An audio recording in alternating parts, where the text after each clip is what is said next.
Nul doute que ce nouveau duo électrique plaira aux téléspectateurs. Gilbert, ancien chauffeur poids lourd retraité et particulièrement radin, face à sa nouvelle compagne Christine, une bourgeoise un peu snob qui n'a pas trop peiné dans la vie. Pourtant, cette dernière est interprétée par Fanny Cotenson, actrice de renom, acharnée du travail et césarisée qui plus est. L'opposé de son personnage donc. Mais la comédienne n'est pas la seule à avoir trouvé sa voie sur petit et grand écran. En effet, il semblerait que son fils ait suivi le même chemin. Dans les années 1980, alors qu'elle vient tout juste de décrocher le César de la meilleure actrice pour son rôle dans L'Étoile du Nord, film réalisé par Pierre Granier-Desfer, Fanny Cotenson succombe au charme du réalisateur Roger Coggio.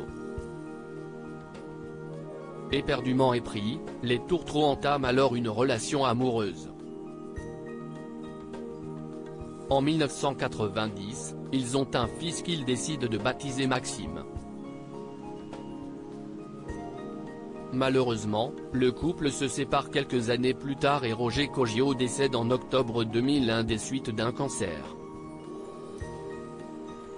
Telle mère, tel fils. Aujourd'hui âgé de 33 ans, Maxime Coggio a choisi de suivre la voie de ses célèbres parents et est lui aussi devenu acteur.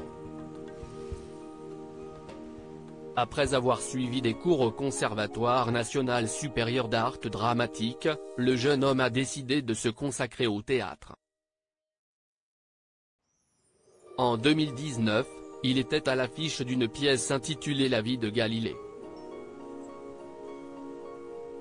Aujourd'hui, on le retrouve actuellement dans deux pièces, l'une intitulée Zaï Zaï Zaï Zaï et l'autre baptisée Beaucoup de bruit pour rien. Toutes les semaines, le fils de Fanny Cotenson est donc en représentation au théâtre de l'Atelier et dans plusieurs autres salles parisiennes. Un début de carrière qui fait sans nul doute la fierté de sa mère. Si le jeune comédien n'a pas encore atteint le degré de célébrité de sa maman, il lui reste encore de belles années pour faire ses preuves et, pourquoi pas, décrocher lui aussi un César un jour. Et qui sait, peut-être un jour pourra-t-on voir le fils de Fanny Cotenson sur grand écran.